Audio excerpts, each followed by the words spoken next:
Welcome, this is William Dymock-Johnson. Today's topic is D&D related. It will be titled The Other Axis. Now, if you've played D&D or you've drifted anywhere near a role-playing forum or YouTube channel on the internet, you'll know that D&D has this thing called alignment. An alignment is basically a name for sides. What cosmic side are you on? And it always eventually devolves into good versus evil. No one really pays much attention to the law versus chaos aspect of it all. After all, as one Dragon magazine put it in the 80s, you are never going to see dwarves and orcs unite under their lawful banner to deal with a chaotic threat such as elves. It's always going to be elves and dwarves united under the good banner versus evil orcs. But consider what a game could be like if you did emphasize the law versus chaos part of the spectrum of order, of civilization versus barbarism, and a desire to tear things down, to take what you can. Now you have a slightly different conflict. You can have the tyrants be on the same side as the lawful good crusaders, because they both want the same thing. They both want a civilization to fight over. They both want to preserve the cities, the trade routes, the social structures. They want to keep the order in place. The order is, for both of them, a good. The lawfully evil person can't very well be a tyrant. There's no one to tyrannize. That is pretty obvious. A lawful good ruler merely wants the best things for their subjects. Weird, strange people that they are. So you could have them unite against a chaotic threat, a threat that just does not want any part in civilization. Barbarians. Outsiders. Gnomes! Gnomes are clearly a chaotic threat. They are a chaotic thing. They're strange and weird and fey. Yes, you could have a conflict of civilization versus the fey. You could be part of the Fey courts. You could be both the Seelie and the Unseelie, coming to some accord to deal with the encroaching tide of civilization that comes, inevitably 1 mile a year. The farms expand. The loggers venture deeper into the forest. They send out adventurers to hunt down and destroy the creatures which guard the forest, that guard the wilds. And year by year you are pushed back. Your wonderful, wild devotion to your mad fey gods is being eroded and wiped out by civilization. You, the forces of chaos, are under assault by the forces of law. You could make a wonderful campaign of that. You could have all sorts of weird and wonderful creatures. You could have elves. You could have gnomes. You could have trolls. Trolls in the Seelie Unseelie sense. Brownies. Sylphs. You could have flying creatures. And don't tell me creatures are flying or overpowered. They are not. If you make them only this big, then they're not so dangerous in combat. They're probably all going to be rogues and they're all going to get on their sneak attack. You could have a whole panoply of races under the Seelie and the Unseelie courts. You could make it like a fantasy, a D&D-ized version of Changeling, the Dreaming, or whatever it was called. Something : something. And you could start off as getting an accord between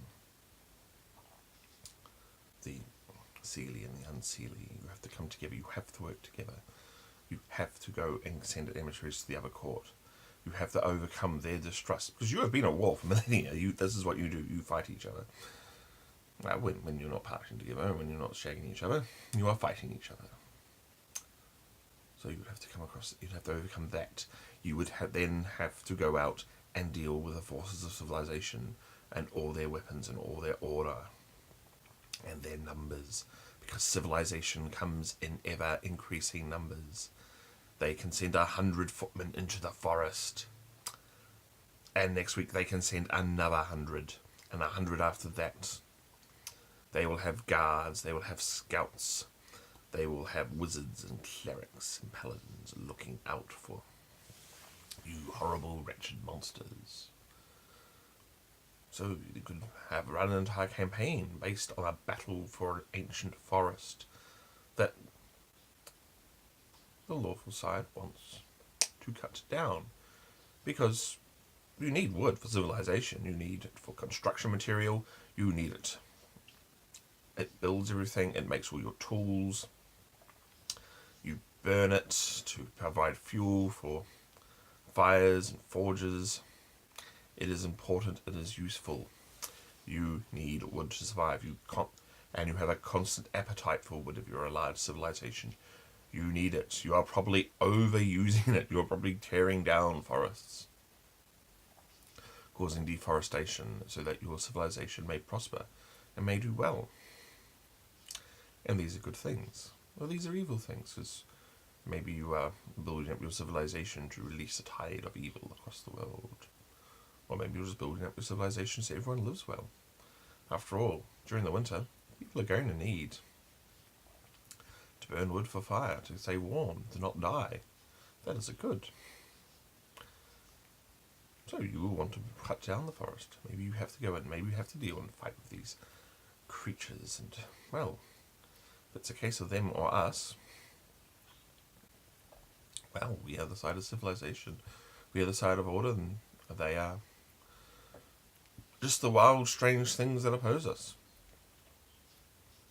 So you can play that sort of game. You can be the forces of order, or you can be the forces of chaos, fighting over wood, or some other resource. If dragons are typically a chaotic thing. If dragons live in some region known for mineral wealth, and they live there, and they have their servitors. They're draconians, they're dragonborn, they're kobolds. How are they going to react to those people, those lawful creatures, dwarves, humans, that want that mineral wealth, that want the metal to, again, make into tools, to build things, to make their civilization? And here is another conflict between law and chaos, over resources, or even living space. Barbarian invaders coming into your lands, often barbarians traditionally, invaded a place because they were being pushed out from somewhere else. Some larger, more vigorous civilization had pushed them to the borders, to the margins. They had nowhere else to go, so they had to go in the other direction. That other direction happened to be another civilization. Well, so be it. So you could be the barbarian invaders looking for a new home. You need a new home. After all, you too have children, you have families, you have ways of life, you have traditions, you have gods. All these things must be maintained, and there is a certain way to go about it. You live free, you live on the open, you roam far and wide. You probably have livestock, cattle, or horses, or sheep, or goats, or whatever it is, that some sort of resource that can move on the hoof and can be harvested, and it moves along and harvests where it is. But if you run into a civilization, they've probably put up fences and walls and have a sense of ownership of this of the land. Someone owns that piece of land, and they have titles, and they will defend it. They have soldiers. And so again, the barbaric society comes in conflict with the lawful agrarian society. Both want to use the land for different purposes. They both want to live in the same place. Someone has to leave.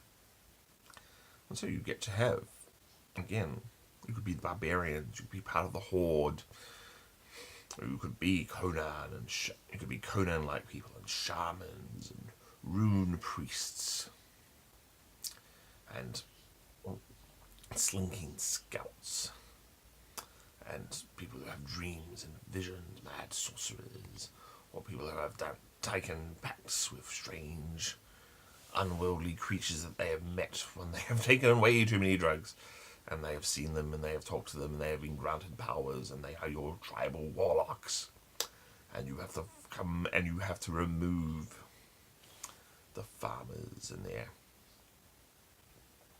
their soldier guardians. You have to level the castle, so you can't leave a castle behind you. You have to get rid of it. You have to make sure that no one lives there anymore. But maybe you also have the battle against the seductive nature of civilization. Because civilizations have things like beds, nice soft beds. If you don't, a bed is not something you can really afford if you have to pitch a tent every night.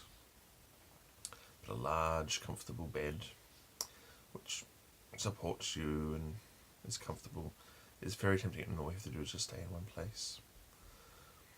You could have soap. Civilizations make many things, amongst them soap. You can smell nice. You can be the most attractive barbarian in the tribe because you wash every day. You have been seduced by civilization, and now you are very popular with the opposite sex, but maybe not so popular with your fellow tribals because you are being seduced by civilization. They probably have better tools than you, better weapons, better ways of manufacturing things, because these are all hallmarks of civilization. And it's so easy to be seduced by that if you are a barbarian. Of course, if you're on the side of order, on the side of civilization, dealing with these rampaging barbarians, what do you do with them? They're an almost never-ending horde. You don't know how many of them there are. There could be, could be 2,000, it could be 20,000, it could be 200,000. An entire continent could have been displaced. And now they're moving in. How do you stop them? You can't. Well, you can kill them, but they're just going to keep coming, because whatever pushed them out is going to keep them pushed out. So maybe you have to do something about that. You have to go back so they can expand the other way again. They can go back to their homelands. Maybe you'll have to do a deal with them and take it back. And how do you do that when they're trying to fight you and kill you and sack you and burn everything you own down to the ground? It's going to be difficult.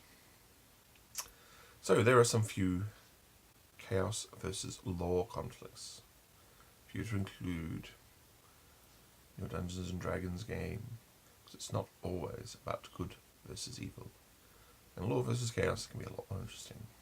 Thank you.